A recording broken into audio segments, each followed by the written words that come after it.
हाँ भाई देखो बेटा, हमारा टॉपिक है एक्सट्रिंसिक सेमीकंडक्टर। अब बेटा सबसे पहले जाने एक्सट्रिंसिक सेमीकंडक्टर, ठीक है बेटा। तो एक्सट्रिंसिक सेमीकंडक्टर क्या होता है बेटा? एक्सट्रिंसिक सेमीकंडक्टर होता जब इंट्रिंसिक सेमीकंडक्टर में हम लोग क्या मिलाते बेटा? डोपेंट मिलाते। क्या मिलाते?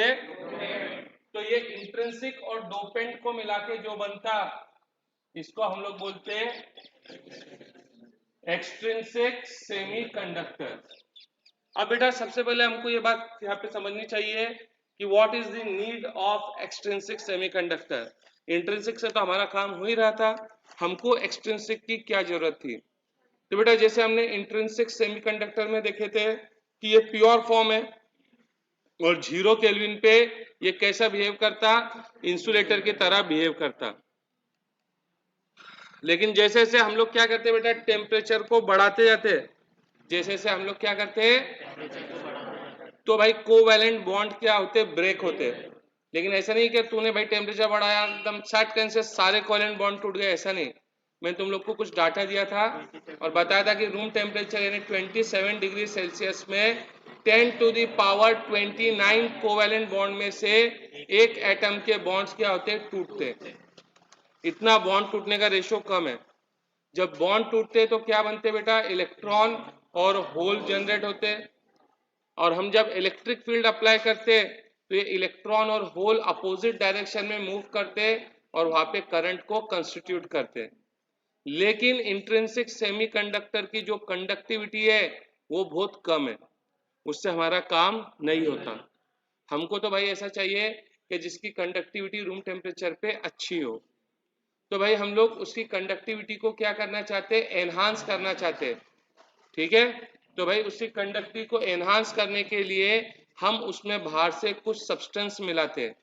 उस सब्सटेंस को मिलाने पर उसकी जो प्रॉपर्टी है यानी कि इसमें जो कंडक्टिविटी है वो क्या हो जाती? बढ़ जाती।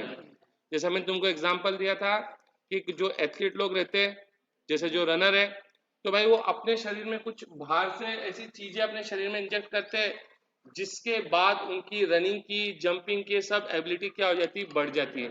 तो वैसा ही बेटा ये प्योर था, हमने इसके अंदर कुछ बाहर से ऐसी चीज मिलाए जिससे इसकी प्रॉपर्टी क्या हो गई? एनहांस हो गई, अच्छी हो गई।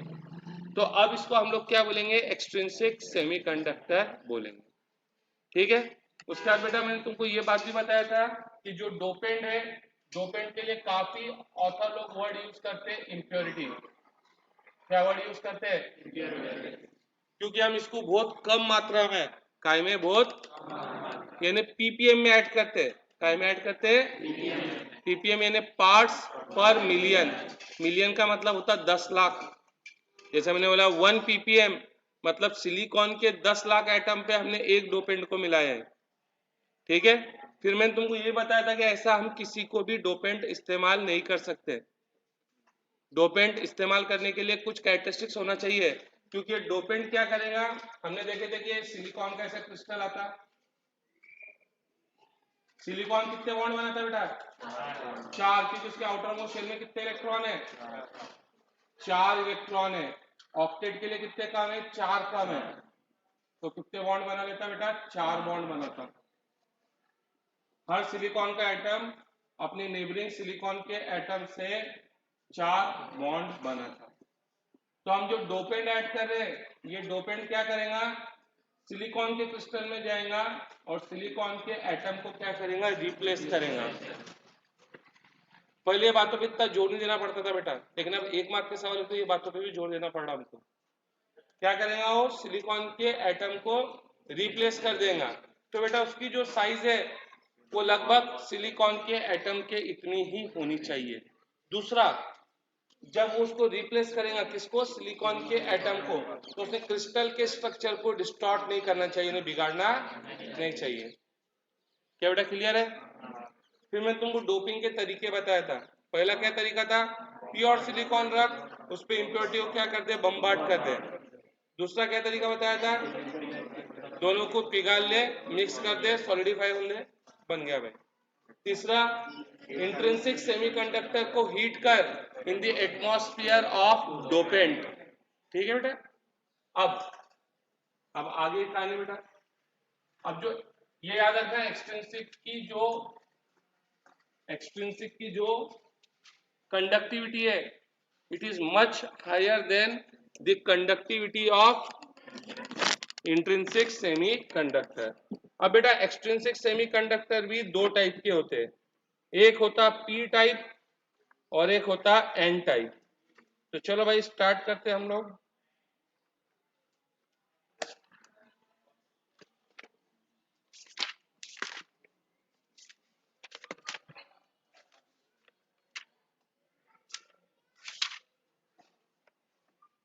ठीक है, एक्सट्रिंसिक सेमीकंडक्टर बेटा दो टाइप के रहते हैं, एक एन टाइप सेमीकंडक्टर्स और दूसरा होता है बेटा पी टाइप एक्सट्रिंसिक सेमीकंडक्टर। अब इनका टेंशन मतलब इनका नाम एन और पी क्यों रखा गया, एबीसीडी के पूरे इतने 26 अल्फाबेट को छोड़ के इन पे क्यों। तो बेटा धीरे धीरे अपने को सब समझ में आएगा कि इनका नाम एन क्यों रखा गया, इसका नाम पी क्यों रखा गया। अब हम लोग स्टार्ट करते हैं बेटा। सबसे पहले हम लोग स्टार्ट करेंगे अब एन टाइप सेमीकंडक्टर। सुनो बेटा, अभी ध्यान से सुनो, अच्छे सुनो भाई, अच्छे से सुनेंगे तुमको शायद याद करने की भी जरूरत ना पड़े। देख बेटा, इसमें हम लोग डोपेंट यूज करते हैं, इसमें डोपेंट यूज करेंगे भाई, डोपेंट तो यूज ही करना है। हम लोग इंट्रिंसिक से अगर एक्सट्रिंसिक बना रहे तो भाई हमको क्या इस्तेमाल करना है, डोपेंट का इस्तेमाल करना है। इसमें हम लोग डोपेंट यूज करते हैं बेटा पेंटा वैलेंट इंप्योरिटी। क्या यूज करते हैं, पेंटा वैलेंट इंप्योरिटी। पेंटा का मतलब क्या होता है बेटा, पेंटा का मतलब होता 5। ठीक है, पेंटा का क्या मतलब होता, वैलेंट का मतलब वैलेंस, यानी जिसके अंदर 5 वैलेंस इलेक्ट्रॉन है। क्या है, 5। बता सकते 5 वैलेंस इलेक्ट्रॉन वाले कौन है, 5 वैलेंस इलेक्ट्रॉन और किस में रहते हैं, नाइट्रोजन। सुने nitrogen, atomic number 7, inner shell में 2 इलेक्ट्रॉन, उसके बाहर वाले शेल में 5 इलेक्ट्रॉन, तो वो क्या है, पेंटा वैलेंट है। कौन आता ये अपना बता ही दिया मैंने। नाइट्रोजन के ग्रुप में कौन कौन आता, नाइट्रोजन के ग्रुप में नाना पाटेकर है ना, नाइट्रोजन, फॉस्फोरस, आर्सेनिक,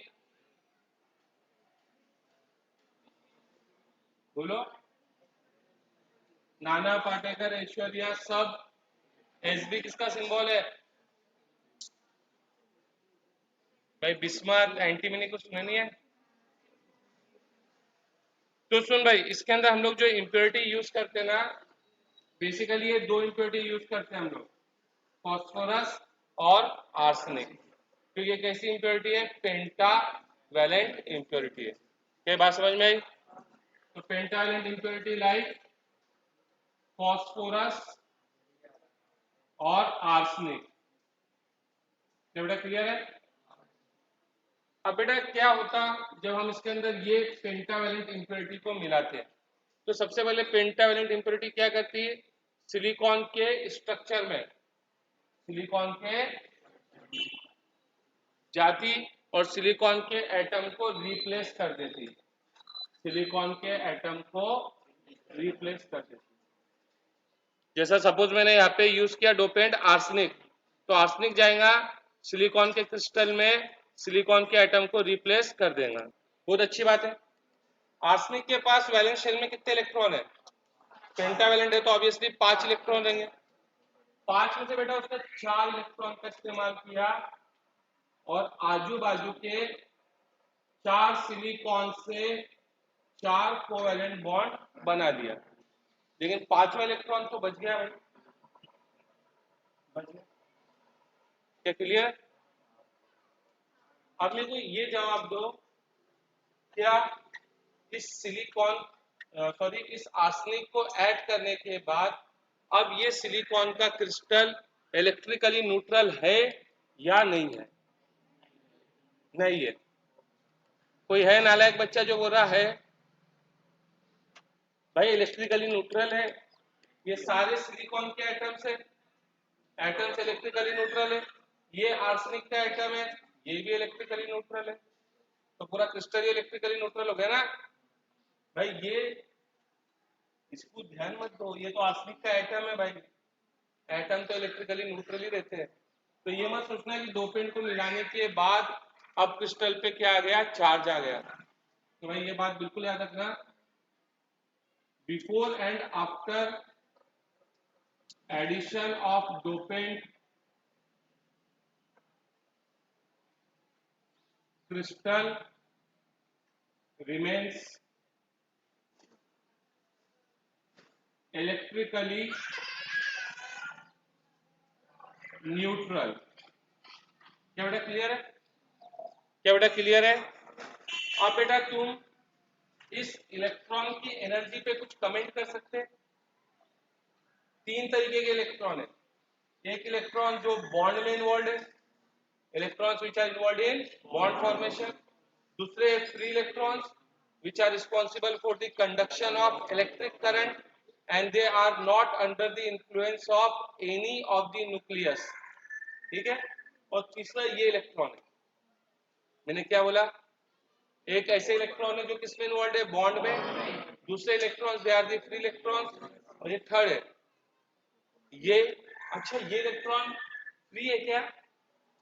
नहीं, ये गलती मत सोचना, ये इलेक्ट्रॉन फ्री नहीं है, इसको अभी भी आर्सेनिक के एटम ने होल्ड करके रखा हुआ है, इसको अभी भी। क्या भाई बात समझ में आ रही है? अब कभी मैं तुमको ऐसा बोलूं कि ऐसा ऑक्सीजन है, ऑक्सीजन है, अब कार्बन डाइऑक्साइड तो सबने सुने होंगे भाई, यानी एक कार्बन दो ऑक्सीजन, पक्का? कार्बन कितने बॉन्ड बनाता है, 4। ऑक्सीजन के पास कितने इलेक्ट्रॉन है वैलेंस शेल में, 6। कितने भाई, 6 ना, पक्का 8 नंबर है, 8 उसका एटॉमिक नंबर है, 2 6 उसका कॉन्फ़िगरेशन है। 2 इलेक्ट्रॉन यहाँ पे बॉन्ड बॉन्ड फॉर्मेशन में इन्वॉल्व है, तो क्या बेटा बाकी के 4 इलेक्ट्रॉन के फ्री इलेक्ट्रॉन हो जाते हैं? नहीं, इनको अभी भी किसने पकड़ के रखा है, ऑक्सीजन के एटम ने पकड़ के रखा है। उसको हम लोग बोलते हैं लोन पेयर ऑफ इलेक्ट्रॉन, जो भी है। यहाँ पे वही कहानी है, ये फ्री इलेक्ट्रॉन नहीं है बेटा, ये बॉन्ड के अंदर इन्वॉल्व है क्या, नहीं है।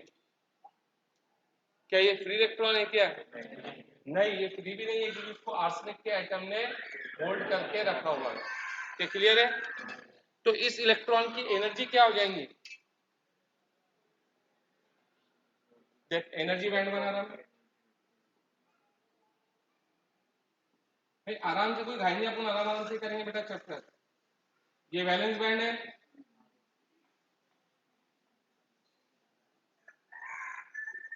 ये कंडक्शन बैंड है।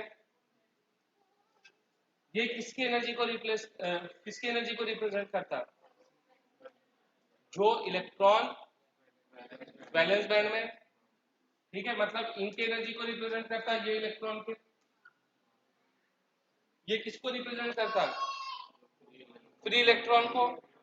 इस इलेक्ट्रॉन की एनर्जी के बारे में तुम्हारा क्या ख्याल है, क्या ये इनके मुकाबले फ्री है, क्या ये इनके मुकाबले फ्री है? हाँ भाई, इन पे रिस्ट्रिक्शन है, they are in the bond, तो ये इनके मुकाबले क्या है, फ्री है, लेकिन फ्री इलेक्ट्रॉन के मुकाबले कम फ्री है। क्या बात समझ में आ रही, पक्का? बोलने का मतलब आ रहा है, यानी ये जो इलेक्ट्रॉन है इन इलेक्ट्रॉन के मुकाबले फ्री है, इन इलेक्ट्रॉन के मुकाबले ज्यादा फ्री है, लेकिन फ्री इलेक्ट्रॉन के मुकाबले इसका फ्रीडम क्या है, कम है। क्या ठीक है बेटा? तो बेटा इस इलेक्ट्रॉन की जो एनर्जी है इन इलेक्ट्रॉन की एनर्जी से क्या रहेंगी, ज्यादा, लेकिन फ्री इलेक्ट्रॉन की एनर्जी से क्या रहेंगी, कम। ये है इनकी एनर्जी, ये है इनकी एनर्जी।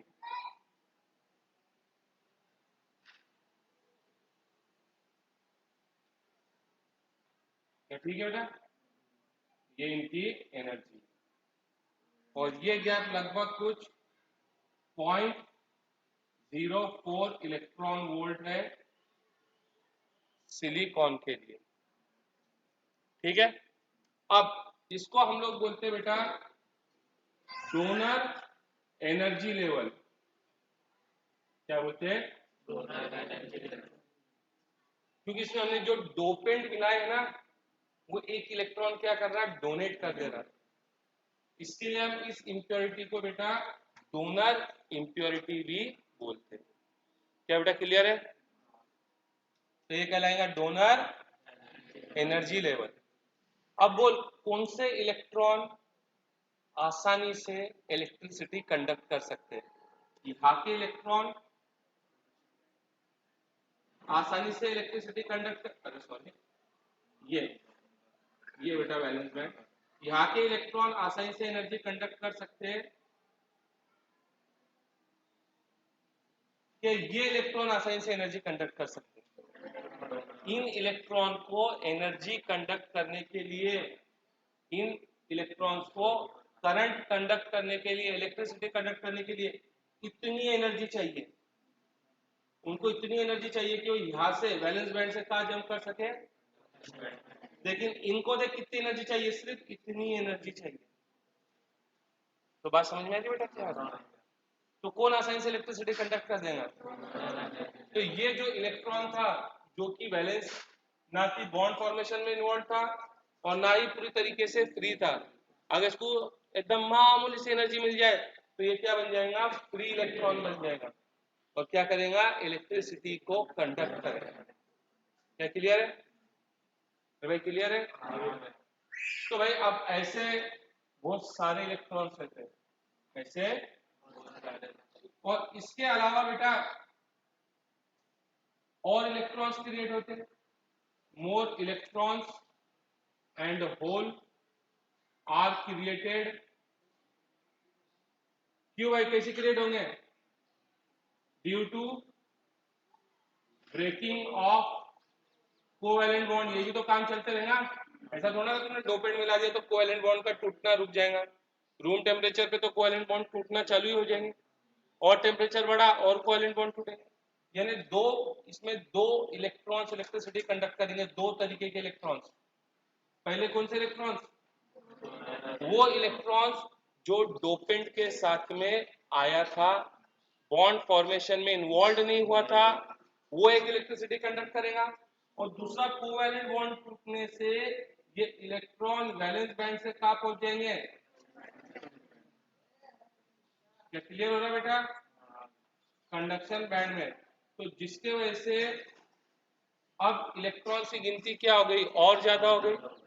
पहले क्या था, पहले ये इलेक्ट्रॉन्स नहीं थे इंट्रिंसिक में, तो जितने कोवैलेंट बॉन्ड टूटते थे, जैसे 10 कोवैलेंट बॉन्ड टूटे तो 10 इलेक्ट्रॉन और 10 होल बनते थे, तो भाई Ni और NH क्या होता था, सेम होता था।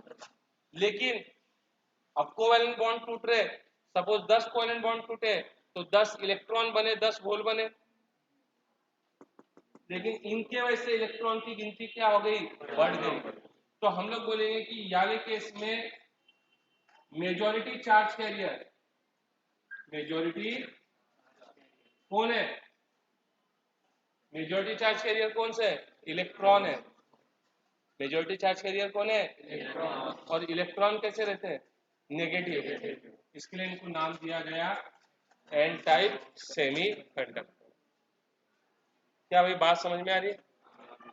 तो भाई अगर मैं बात करूंगा, जैसे ये वैलेंस बैंड है, ये कंडक्शन बैंड है, और जब हमने इसके अंदर इसकी डोपिंग करे, इसमें डोपेंट्स मिलाए, कैसे डोपेंट्स मिलाए, पेंटावैलेंट, यानी वो भाई 5 इलेक्ट्रॉन थे, वो सिलिकॉन के क्रिस्टल में गया, सिलिकॉन के एटम को रिप्लेस करा, सिलिकॉन के एटम की तरह उसने अपने 5 में से 4 इलेक्ट्रॉन का इस्तेमाल करा, 4 आजू बाजू नेबरिंग एटम से कोवैलेंट बॉन्ड बनाया, लेकिन एक 5वां इलेक्ट्रॉन रह गया। ये इलेक्ट्रॉन बॉन्ड फॉर्मेशन में इन्वॉल्व नहीं था, तो इसकी एनर्जी वैलेंस इलेक्ट्रॉन की एनर्जी से क्या था, ज्यादा थी, लेकिन ये आर्सेनिक एटम के न्यूक्लियस के अंदर था, तो इसकी एनर्जी फ्री इलेक्ट्रॉन से कम थी, वैलेंस से ज्यादा और फ्री से कम। यहाँ पे ये था इसका एनर्जी लेवल, और इसको हम लोग बोलते हैं डोनर एनर्जी लेवल। क्या क्लियर है बेटा?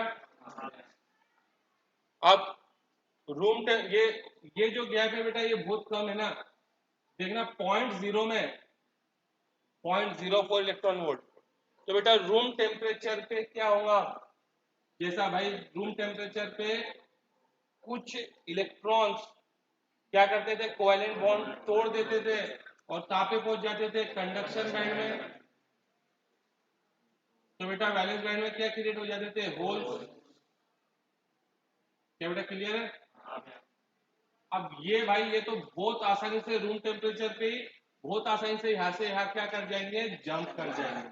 अरे सोचना, जब यार रूम टेम्परेचर पे ये इलेक्ट्रॉन यहाँ से यहाँ जा सकते हैं, तो इनके तो यहाँ से यहाँ जाने के चांसेस बहुत ज्यादा है।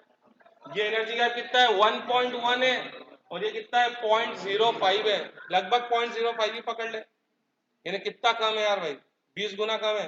जब ये यहाँ से यहाँ पहुंच सकते तो ये यहाँ से यहाँ नहीं पहुंच सकते क्या? तो ये इलेक्ट्रॉन्स आ गए यहाँ पे। अब कोवेलेंट बॉन्ड टूटने से नंबर ऑफ इलेक्ट्रॉन्स और नंबर ऑफ होल्स क्या होते हैं, सेम बनते हैं, लेकिन अब ये तो एक्स्ट्रा इलेक्ट्रॉन्स आ गए ना, तो इससे इलेक्ट्रॉन की गिनती क्या हो गई, होल्स के मुकाबले ज्यादा हो गई। तो हमने बोले मेजॉरिटी चार्ज कैरियर कौन है, इलेक्ट्रॉन। और जब मैं इसको बेटा इलेक्ट्रिक फील्ड लगाऊंगा, मैं इसको क्या लगाऊंगा, इलेक्ट्रिक फील्ड लगाऊंगा, जैसा कि मैंने ऐसा इलेक्ट्रिक फील्ड लगाया, तो भाई इलेक्ट्रॉन्स क्या करेंगे, फोर्स एक्सपीरियंस करेंगे इन अ डायरेक्शन अपोजिट टू। तो देख ये इलेक्ट्रॉन यहां से निकलेगा और यहां पहुंच जाएगा। तो देख जो होल ऊपर थे अब वो कहां पे आते दिख रहे हैं, नीचे। तो बेटा होल्स के वजह से जो करंट बनेगा तो कैसा बनेगा, होल कहां पे आ रहे हैं, नीचे, होल पॉजिटिव है, तो जिस डायरेक्शन में होल फ्लो होंगे उस डायरेक्शन में होल का करंट बनेगा, ठीक है। और बेटा इलेक्ट्रॉन्स कहाँ जाएंगे, नीचे से ऊपर, तो इलेक्ट्रॉन जिस डायरेक्शन में जाएंगे उसके अपोजिट डायरेक्शन में। लेकिन वाले केस में ये क्या रहेगा, बहुत स्मॉल रहेगा, क्योंकि ये क्या है, माइनॉरिटी है, और ये क्या है, मेजॉरिटी। क्या बेटा क्लियर हुआ सबको?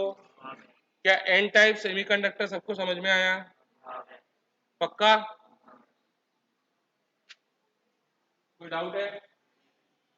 तो बेटा एक्सट्रिंसिक सेमीकंडक्टर की जरूरत क्यों पड़ी थी, because of the low conductivity of the intrinsic semiconductor, ठीक है।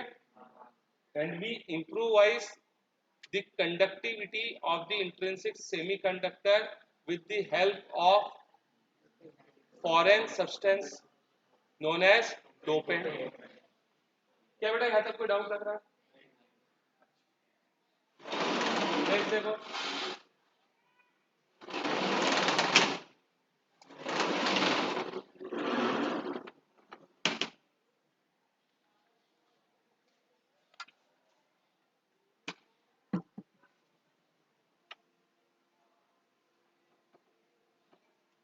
नेक्स्ट है बेटा हमारा पी टाइप सेमीकंडक्टर।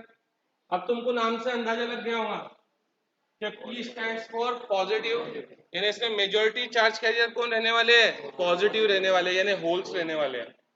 तो सुन बेटा, पी टाइप सेमीकंडक्टर, बेटा इनमें हम लोग डोपेंट यूज करते हैं, ट्राई वैलेंट impurities। बेटा impurities क्यों बोल रहा, समझ में आ रहा है ना, because they are added in a very. तो बेटा ट्राईवैलेंट यानी जिनके अंदर कितने वैलेंस इलेक्ट्रॉन है, 3। कौन कौन आएंगे, बोरॉन फैमिली आएंगे, बोरॉन फैमिली आएंगे ना, कौन कौन, बोरॉन, एल्यूमिनियम,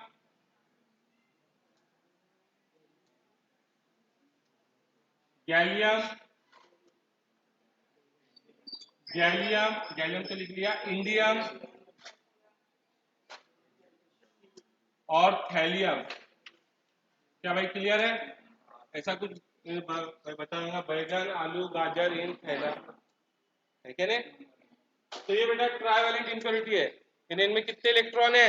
3 वैलेंस इलेक्ट्रॉन है। तो देखिए सिलिकॉन का ऐसा स्ट्रक्चर था बेटा, हर सिलिकॉन का एटम अपने नेबरिंग एटम से 4 बॉन्ड बनाता था भाई, ठीक है। अब हमने इसमें क्या ऐड करे?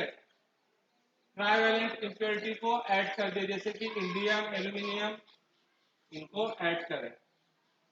जब हम इनको ऐड करेंगे तो ये क्या करेंगे? सिलिकॉन के क्रिस्टल में जाएंगे और सिलिकॉन के एटम को रिप्लेस कर देंगे। जैसे सपोज मैंने इंडियम ऐड किया, अब इंडियम के पास क्या है बेटा? 3 वैलेंस इलेक्ट्रॉन है, तो अपने 3 वैलेंस इलेक्ट्रॉन इस्तेमाल करके वो क्या बना लेंगे? 3 कोवैलेंट बॉन्ड बना लेंगे। लेकिन बेटा चौथा कोवैलेंट बॉन्ड ऐसा बनेगा, यहाँ पे क्या दिखाई देंगी? इलेक्ट्रॉन की कमी दिखाई देंगी। अरे इलेक्ट्रॉन रहता तो बॉन्ड बनता था, ये बॉन्ड में क्या है? इलेक्ट्रॉन की कमी है। तो जो इलेक्ट्रॉन की कमी रहती है बेटा कोवैलेंट बॉन्ड में, उसको हम लोग क्या बोलते हैं? होल। क्या बोलते हैं उसको? ठीक है। तो ऐसे बहुत सारे होल आएंगे ऐसे। अब ये जो होल है ये आजू बाजू के इलेक्ट्रॉन पे नजर रखेगा, ये बॉन्ड टूटे तो उसके इलेक्ट्रॉन में ले लूं। तो ये भाई इलेक्ट्रॉन्स को क्या कर रहा? एक्सेप्ट कर रहा। इसके लिए हम लोग इसको बोलते हैं एक्सेप्टर इंप्योरिटी। क्या बोलते हैं हम लोग इसको? Acceptor impurity. ठीक है। अब बेटा होल को हम लोग कैसे ट्रीट करते हैं? होल को हम लोग ट्रीट करते हैं बेटा बिल्कुल एक छोटा सा पार्टिकल जिसका मास इलेक्ट्रॉन के इतना है, जिसका mass same mass as that of electron, same mass as that of, with same positive charge,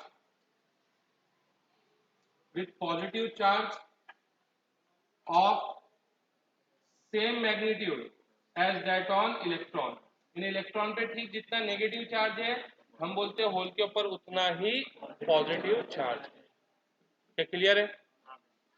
क्या भाई क्लियर है? अब सुन भाई, एनर्जी लेवल बना रहे हैं हम लोग, ये वैलेंस बैंड,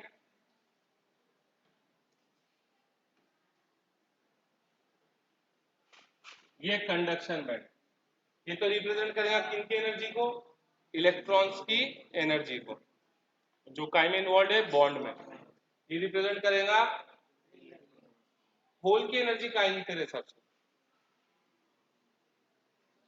तो बेटा सुन, हम लोग बिल्कुल वही बात बोल रहे हैं कि यहाँ इलेक्ट्रॉन रहता तो इलेक्ट्रॉन की भी एनर्जी रहती थी। अरे पढ़े ना हमने, हाइड्रोजन के केस में हमने पढ़े थे -13.6 Z² upon n² electron volt. तो बेटा वो क्या था? इलेक्ट्रॉन था। क्या था?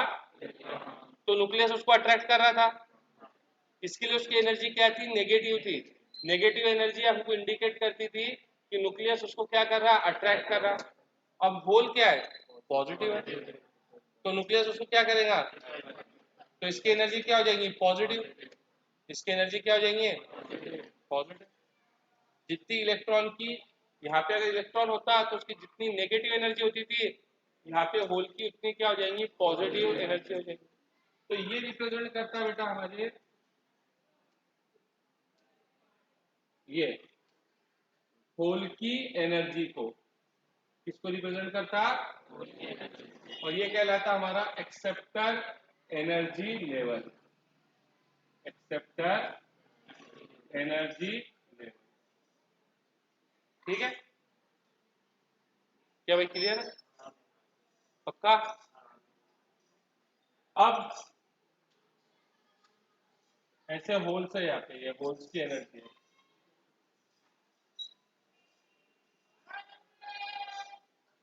ठीक है, ये तो भाई हो गया। ये होल्स किसके वजह से बने? Due to the addition of indium. Due to the addition of. इसके अलावा बेटा कोवेलेंट बॉन्ड ब्रेक होंगे भाई, रूम टेम्परेचर पे तो कोवेलेंट बॉन्ड ब्रेक होंगे, और कौन बनेंगे, इलेक्ट्रॉन और होल। तो भाई होल पहले से बने हुए और होल बन गए, तो बेटा यहाँ पे होल की गिनती क्या हो जाएंगी, बढ़ जाएंगी।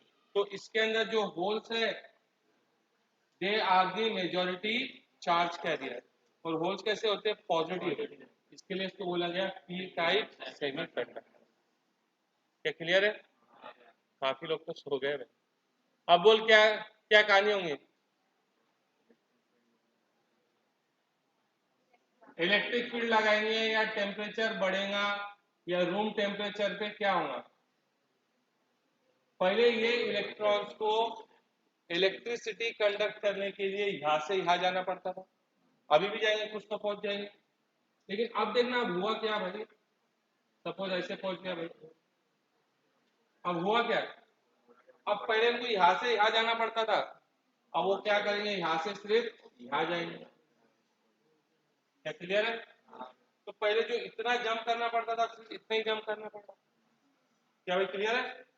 ये इलेक्ट्रॉन यहाँ से यहाँ जंप करेगा, यहाँ से यहाँ, ये इलेक्ट्रॉन यहाँ से यहाँ, यहाँ से यहाँ, और एनर्जी मिल गई तो यहाँ से यहाँ चल जाए। तो उसको मेरे बीच में पहले एक बड़ा गड्ढा था और बीच में क्या कर दिया, एक पत्थर रख दिया, तो काफी लोग क्या कर पाएंगे, जंप कर पाएंगे। पहले से 10 फीट कूदना था भाई, तो कुछ ही लोग 10 फीट कूद पाते थे, अब 2-3 फुट पे भाई एक पत्थर रख दिया, तो अब रिलेटिवली पहले के मुकाबले ज्यादा लोग जंप करेंगे। यहाँ पे भी हुई होगी, पहले कहाँ से कहाँ जंप करना था, यहाँ से यहाँ, अब यहाँ से यहाँ कर तो भी तेरा काम हो जाएगा। क्या भाई क्लियर है? भाई समझेगा नहीं समझे भाई? तो भाई इसमें भी वही कहानी होगी, तो इलेक्ट्रिक फील्ड लगा तो होल्स कहाँ पे मूव, अगर ऐसे इलेक्ट्रिक फील्ड में लगाऊंगा इलेक्ट्रॉन कहाँ मूव करेंगे, ऊपर, तो बेटा इलेक्ट्रॉन ऊपर मूव करेंगे तो उनसे करंट कहाँ बनेगा, नीचे, और होल्स कहाँ पे आ रहे, नीचे आ रहे। क्या भाई क्लियर है? तो ये थे बेटा हमारे दो टाइप के सेमीकंडक्टर। अब सुन, इसके अंदर हमसे ये क्वेश्चन बहुत बार पूछा गया कि अगर एन टाइप और पी टाइप का सेमीकंडक्टर है तो इसमें से तू कौन सा प्रिफर करेगा और क्यों। तो एन टाइप और पी टाइप में से अगर मेरे को मौका मिले भाई तो मैं एन टाइप के सेमीकंडक्टर को पहला प्रेफरेंस दूंगा। क्या दूंगा भाई इसको पहला, क्योंकि एन टाइप में मेजॉरिटी चार्ज कैरियर कौन है, मेजॉरिटी चार्ज कैरियर कौन है, इलेक्ट्रॉन्स है, और जो इलेक्ट्रॉन्स की मोबिलिटी है वो होल के मुकाबले ज्यादा है, जो इलेक्ट्रॉन्स की मोबिलिटी है वो होल के मुकाबले ज्यादा है। अब मोबिलिटी का मतलब क्या होता, भूल गए होंगे, बोल क्या होता, drift velocity acquired per unit electric field, drift velocity acquired per unit electric field, ये कहलाती बेटा तुम्हारी मोबिलिटी। बोल भाई ठीक है क्या नहीं है? अब भाई बच्चा बोलता कि भैया ये कैसी बात कर रहे हैं आप, दोनों का तो मास सेम है, दोनों का चार्ज सेम है, तो फिर भैया दोनों की मोबिलिटी भी तो सेम ही होगी, बस फर्क इतना होगा कि एक इधर दौड़ेगा ऊपर तो दूसरा नीचे दौड़ेगा, इनकी मोबिलिटी में फर्क कैसे क्या रहा है, तो भाई बता सकता कोई बच्चा? भाई ये मेजॉरिटी चार्ज कैरियर कौन है, इलेक्ट्रॉन्स, ये इलेक्ट्रॉन्स कैसे फ्री है, ये इलेक्ट्रॉन्स कैसे है, लेकिन जो होल है वो फ्री नहीं है भाई, होल फ्री, वो तो इस इंडियम के न्यूक्लियस के अराउंड क्या लगा रहा है, चक्कर लगा रहा है, उसका रिस्ट्रिक्टेड मोशन है। ठीक है, तो इलेक्ट्रॉन फ्री है लेकिन होल का क्या है, रिस्ट्रिक्टेड मोशन है, और इस रिस्ट्रिक्टेड मोशन के कारण उसकी मोबिलिटी क्या है, कम। इसके लिए अगर मेरे को ऑप्शन मिले कि एन टाइप और पी टाइप के सेमीकंडक्टर में से एक सेमीकंडक्टर यूज करना है तो मैं एन टाइप का सेमीकंडक्टर यूज करना चाहूंगा, क्योंकि एन टाइप में majority charge carriers are electron, और इलेक्ट्रॉन्स की मोबिलिटी ज्यादा है, इलेक्ट्रॉन आसानी से मूव करेंगे, तो भाई चार्ज